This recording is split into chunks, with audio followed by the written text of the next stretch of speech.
Well, welcome to this channel, and I'm here to let you know about how Jorginho is going to fit into the Arsenal squad or lineup that Mikel Arteta is really anticipative about, to see to it that he either fields Jorginho alone in the central defensive midfield, fielding Jorginho with Thomas Partey, and fielding Jorginho, Thomas Partey, Odegaard, and Xhaka on the same field of play. So, me and my team here on Rokani Media Football have gone ahead to sit down, analyze everything concerning Jorginho, and gotten out 3 systems. There would have even been more because there are very many football systems that we've gotten out 3 systems that will see Arteta field Jorginho alone in the CDM position, then Jorginho and Partey in the same lineup, then Jorginho, Odegaard, Partey, and Xhaka in the same lineup. So smash the like button, comment and share. Rokani David is here for the second video of the day. Transfer deadline done. Then I woke up in the mood of doing the all transfer deals done by Arsenal. I brought them to you onto this channel very well, and you watched them very well. So today we are into this Jorginho story, and Rokani David is my name. Rokani Media Football is the YouTube channel. Now, most of you asking yourselves, how is Arteta going to deal with the situation of Jorginho? Because he's a very good player to always play on the bench, but there are systems that he can see himself be played alongside Partey, Xhaka, Odegaard, or Partey and Odegaard, or Jorginho alone. Now, let's get into this because I don't want to really derail even for a second because we are really time bad. But don't forget to subscribe to this channel, guys. Continue to subscribe to this channel, and let's get into the first system we believe that Jorginho is really going to fit into the Arsenal squad. Now, the first system is simple, 4-3-3. As you know that Thomas Partey is not expected, or however much it's optimistic that he might show up in the game of Everton. But would you really like to hurry one of your best CDMs when you're going to play against Everton? I think that wouldn't have been the level. So you never know. Arsenal might find themselves lining up like this in a 4-3-3 system. There are constants I'm not going to discuss about, but let's discuss about Ramsdale in goal, Benny White as the right back, Zinchenko left back, then Saliba and Gabriel Magalhaes into that is the back 5 of Arsenal, and those are the priorities that really coming through to start in the lineup of Mikel Arteta. Let's go to what we call the central defensive midfield. Here, this is where Jorginho comes in for the very first time in this lineup, playing as a CDM in a midfield 3 alongside alongside Odegaard and Xhaka. That is how it comes in through. That is the midfield 3 of Arsenal. Then Bukayo Saka right forward, Jesus leading the line. Obviously, Martinelli playing as a left forward or Trossard. Anyone who can come in through, either Nketiah for Gabriel Jesus or Saka for Trossard or Reece Nelson because he's also back. Now, when you look at that lineup, the only player that is out is Thomas Partey. So every time Mikel Arteta would love to really rest Thomas Partey, he really puts Jorginho into that position. But watch out in the remaining games of Arsenal versus Everton and very many other teams are going to play. Jorginho is going to play a very huge part. Though very many people have really downplayed him, that he's a residue signing from Chelsea, but he's a very good player. He's a very good player that Arsenal never had. Partey is good, but having Jorginho as a backup of Partey is just something else onto that. Now, let's go into this because everyone is going to think about that lineup. Not so? That's why I brought it first. Let's go in another system of 4-3-3 where Jorginho and Thomas Partey coexist in the same lineup. Who is expected to be out? Let's go into this. Now, this is a system of 4-3-3. That's it. And now we are getting in with Ramsdale in goal, Benny White right back, Zinchenko left back, Saliba and Gabriel Magalhaes into the central defense. Now, that is the back 5 of Arsenal, as you know it very well. Let's go to this system of 4-3-3. How does Thomas Partey and Jorginho coexist in this game of football or system that Mikel Arteta is going to build up at Arsenal? Now, Jorginho obviously will play in the single pivot because Jorginho has no other position to play. That's it. That's his only position that he goes ahead and plays into this Arsenal 11. So that means he'll go ahead and really play as a central defensive midfielder in a single pivot, obviously alongside Thomas Partey. Now, for those that have not watched Thomas Partey for a very long time, there are certain attributes you know about him. Though at Arsenal is being played as a CDM, Thomas Partey has a lot in his game as far as playing as a classic number 10 is concerned. Who is a classic number 10? He is a midfielder that links the midfield to the attack. In that position, that's where the Ghanaian national team used to play him a lot, and they benefited a lot out of Thomas Partey. So him playing as a classic number 10 is really one of those positions that you will see him really benefit and help Arsenal a lot, especially because Arsenal are really now having a single pivot player known as Jorginho, who is good at passing that ball, and he will come in through and obviously win the battles, win the tackles that Jorginho can't really go ahead and really get hold of, and obviously do the needful, and he will go ahead and really link this to the attack. And you see him this time around, he's shooting from far, but just imagine if at all he's given that allowance of really acting like an advanced midfielder alongside Jorginho, because he knows Jorginho is shielding the back four and is the CDM, getting that ball and passing it to Thomas Partey. The benefit of playing Thomas Partey in this system is simple, because Thomas Partey has a lot of energy. He travels great distance. He has the energy. You get, he has the shooting power, not like Jorginho.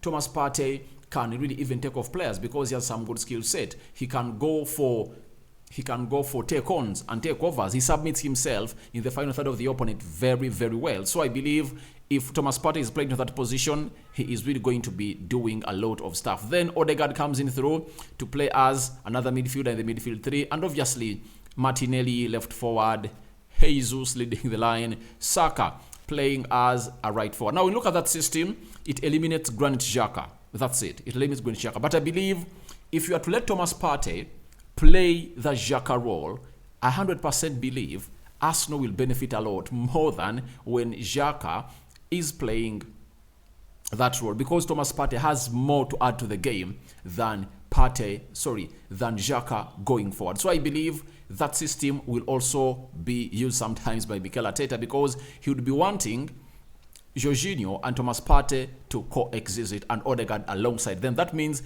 Odegaard will be having a lot of allowance to go forward and do whatever he wants, because he'll be having two players who are really good at shielding the back four, and one of them, Thomas Partey, being good at really going forward as Jorginho comes following up the player and following up his runs and clearing up the mess that Partey or Odegaard would have done. Now, after eliminating Thomas Partey in the first one, bringing him back in the system in the second one, let's go to a system that I believe can accommodate all these four players: Odegaard, Xhaka, Jorginho, and Thomas Partey. And here we go into that system, because most of you will be asking yourselves, can it be?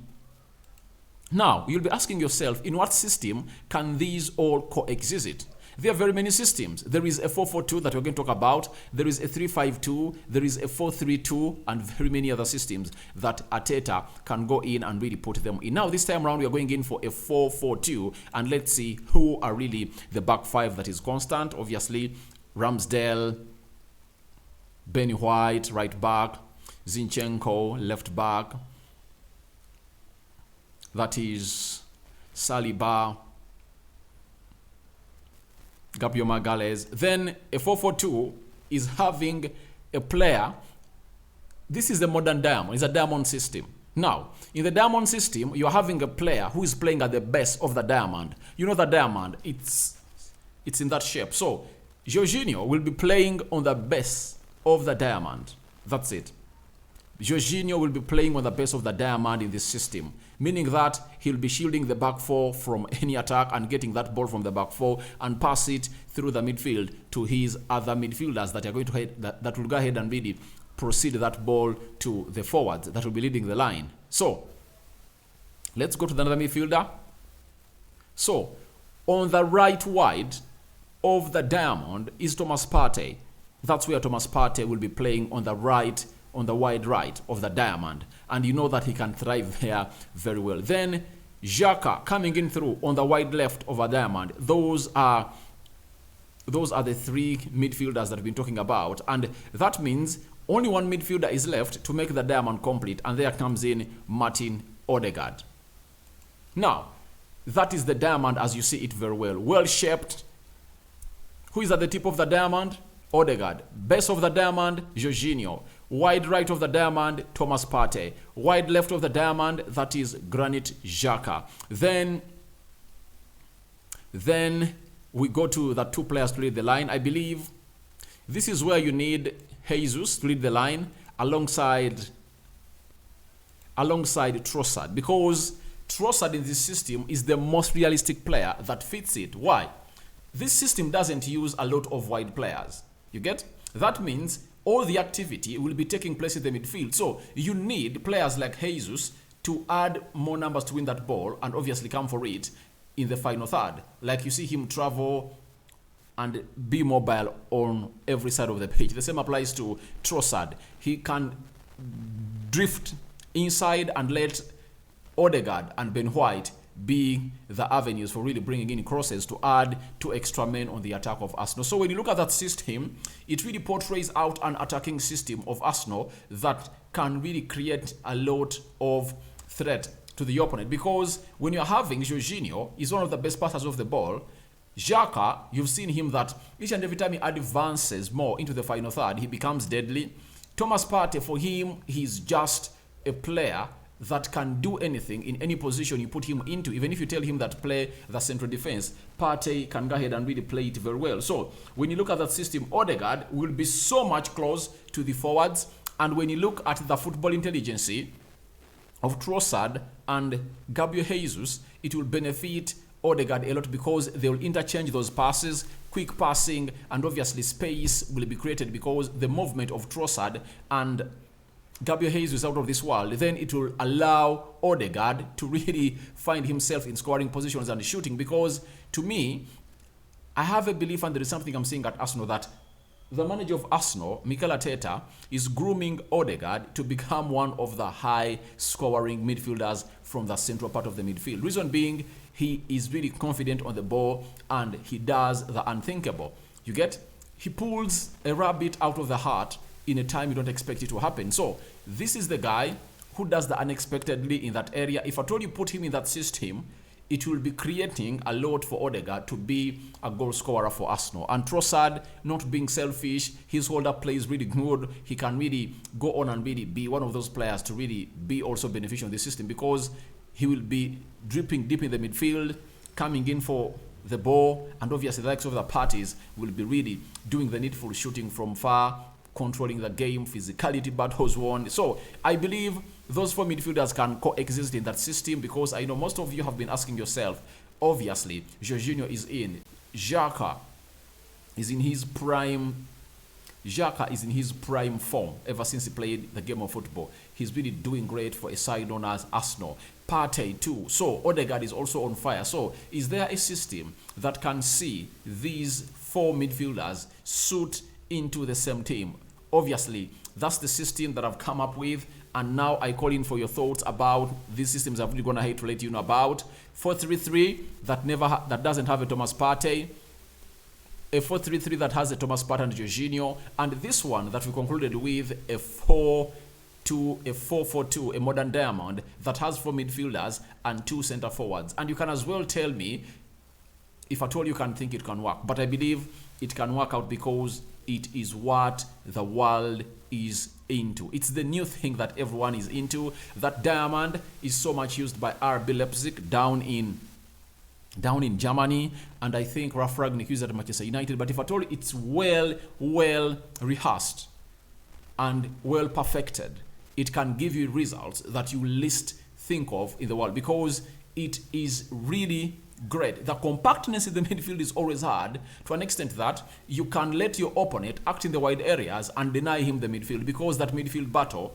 can't be won over Arsenal. If you're having Partey, Jorginho, Xhaka and Odegaard, you get 3 workaholics, Odegaard, Xhaka and Partey, with one of the player that has a very good defensive discipline but wins lots of duels, aerial and ground duels, blocks, tackles, intercepts. Jorginho at the best of the system.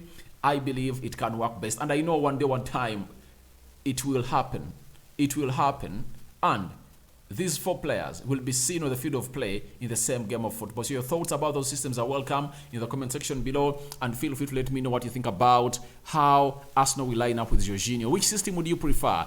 Jorginho alone in the CDM, Jorginho with Partey, all the quadruple of Partey, Jorginho, Xhaka, and Martin Odegaard in the same lineup?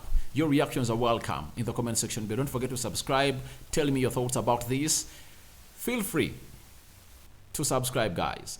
And after subscribing, do the needful and smash and hit the notification bell that will enable you get notified every time I upload a video onto this channel. And don't forget to say prayer, because God doesn't lie and a prayer doesn't lie. I sign out for now, guys. See you later. Second video of the day. I think I'm returning with the Enzo Fernandez story. I know he is really soon landing in London, and the photo has been out of him boarding from Lisbon to London. So when he arrives and is unveiled as a Chelsea player, we will be here ready to let you know about what is all about Enzo Fernandez. A deal that really got done close to 40 minutes to the closure of the January transfer window yesterday. I'm out.